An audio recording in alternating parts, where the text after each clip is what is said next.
Hello दोस्तों। आज मैं आपको सुनाऊंगा गरीबों के साथ व्यवहार। दो छात्रा और एक भिखारी की कहानी। एक दिन मायरा नामक एक लड़का था।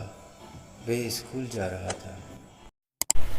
मायरा की कार स्कूल के गेट के पास पहुंची।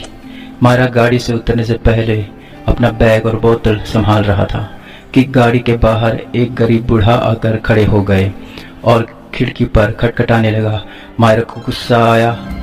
वह गाड़ी से उतरा और बोला, गाड़ी से उतरा नहीं कि तुम लोग मांगने आ जाते हो, बेशरम। गरीब बूढ़े ने कहा, बेटा कल से कुछ नहीं खाया, बहुत भूखा हूँ। मायरा कहता है, चल भाग, ऐसे में देर हो रहा हूँ। तभी साथ में एक खड़ा उसका दोस्त प्रभा कुमार बोला कि मेरा लंच तो खा लेना और टिफिन मैं आके ले लूँगा। बूढ़े ने उसे दुआएं देकर चले गए। यह देखकर मायरा कहता है कि यार ऐसे लोगों की बात क्यों मानते हो, देखना वो कल तेरा फिर पीछा नहीं छोड़ेगा। वैसे अब तू खाएगा क्या? प्रभा कुमार कहता है, हम जिस हालात पे है हमें औरों की मदद करनी चाहिए। आज दिन का खाना मैं तेरे टिफिन में से खा लूँगा, क्यों शेयर करोगे? ये सुनकर मायरा हंसता है। उसे देख के प्रभा कुमार भी हंस पड़ता है। फिर दोनों क्लास की ओर बढ़ गए। अगले दिन से प्रभा कुमार ज्यादा खाना लाने लगा और उस बूढ़े को देने लगा। मायरा को ये सब पसंद नहीं था। फिर से उसने प्रभा कुमार से कहा, यार तेरे पास पैसे ज्यादा है क्या जो इन लोगों पर खर्च कर रहे हो? प्रभा कुमार कहता है, मेरे पास इतने पैसे तो नहीं है, लेकिन नेक काम के लिए पीछे नहीं हटूंगा। मैंने अपनी माँ से सारी बातें बताई, अब वो इसके लिए अलग से खाना बना देती है। न जाने इनसे एक रिश्ता सा हो गया है। मेरी बात मान, तू भी किसी की मदद करके देख, कितना अच्छा लगता है। मायरा कहता है, मेरे पापा ने सिखाया है कि हमारी मेहनत हमारी है, अपनी कमाई हम दूसरों पर खर्च क्यों करें। प्रभा कुमार ने हंस कर कहा कि सोच अपनी अपनी है, हम क्या कर सकते हैं। मायरा बोलता है, देख ये भिखारी तुझे लूट लूट के भिखारी बना देगा। मेरे पास पैसे की कभी कमी नहीं होगी, पर तेरे भविष्य मुझे खतरे में दिखाई दे रहा है। प्रभा कुमार कहता है, एक काम करते हैं, कॉलेज के बाद हम फिर यहीं मिलेंगे, फिर देखते हैं कौन कहाँ पहुँचता है। कुछ ही सालों में दोनों अलग अलग कॉलेज में एडमिशन लेता है और अपनी पढ़ाई में लग जाता है। कॉलेज के बाद बिछड़ जाते हैं। एक दिन मायरा अपने स्कूल के सामने से गुजरता है। तभी उसने देखा कि स्कूल के पास ही एक छोटी सी दुकान है। बच्चे के खाने पीने के सामान बेचने के लिए उस पर एक बूढ़ा बैठा था। मायरा ने पहचान लिया कि वही है जो भिखारी थे, जिसे अक्सर प्रभा कुमार खाने के लिए दिया करते थे।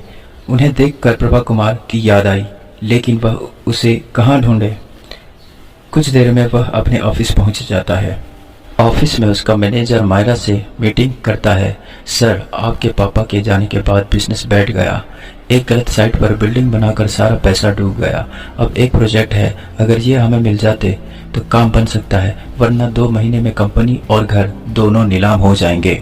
मायरा बोलता है, जानता हूँ, पता नहीं किसकी नज़र लग गई हमारे बिजनेस का। अब इस प्रोजेक्ट की डिटेल मुझे भेज दो। कल उस नए इंजीनियर से मैं खुद मिलकर प्लान समझाता हूँ। हमें किसी भी कीमत पर यह प्रोजेक्ट लेना ही पड़ेगा।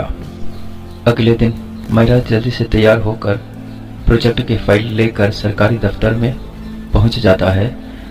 कुछ देर तक इंतजार करने के बाद वह इंजीनियर के केबिन में पहुँच जाता है। मायरा बोलता है, सर ये प्रोजेक्ट रिपोर्ट देखिए, हमसे अच्छी बिल्डिंग कोई नहीं बना सकता, एक बार देख तो लीजिए। तभी वह गौर से देखता है, यह तो उसका दोस्त प्रभा कुमार है। उसे देखकर मायरा बहुत खुश हो जाता है। प्रभा कुमार भी सीट से उठकर उससे गले मिलता है। मायरा कहता है, अब तो मुझे कोई चिंता नहीं, तू है तो मेरा सारा काम हो जाएगा। यह सुनकर प्रभा कुमार कहता है, ये प्रोजेक्ट मैं तेरी कंपनी को नहीं दे सकता। तेरी कंपनी ने जो बेईमानी से गलत बिल्डिंग बनाई, उससे तुम्हारी रेपुटेशन खराब हो चुकी है। मैं तो क्या, इस शहर में तुम्हें कोई भी प्रोजेक्ट नहीं मिलेगा। ये सुनकर मायरा प्रभा कुमार के पैर पकड़ लेता है। यार ऐसा मत बोलो, सड़क पर मैं आ जाऊंगा। तुझे देखकर मुझे एक उम्मीद बंधी है, अगर ये प्रोजेक्ट ना मिले तो मैं बर्बाद हो जाऊंगा। अब प्रभा कुमार मायरा से कहता है, चल मेरे साथ। वह मायरा को लेकर उसी स्कूल पर पहुंचता है। वहां जाकर प्रभा कुमार कहता है, पहचानता है इस बूढ़े को जिसे तूने कभी मदद नहीं किया, हमेशा फटकार देता था। मैंने इसकी थोड़ी मदद की और आज ये दुकान पर सामान बेचकर अपनी रोजी रोटी चला रहा है। कोई मजबूरी में भीख मांगता है तो हमें मजाक नहीं उड़ानी चाहिए। आज देख, भीख तो तू भी मुझसे मांग रहा है, इनमें और तुझ में क्या फर्क रह गया। मैं तुझे नीचा नहीं दिखा रहा हूँ, लेकिन तूने सिर्फ पैसा कमाया है, दुआ नहीं। आज वो भी तेरे पास नहीं है। जिस पैसे पर तू घमंड कर रहा था, आज उसी ने तुझे बर्बाद कर दिया है। मायरा के आंखों से आंसू बहने लगे।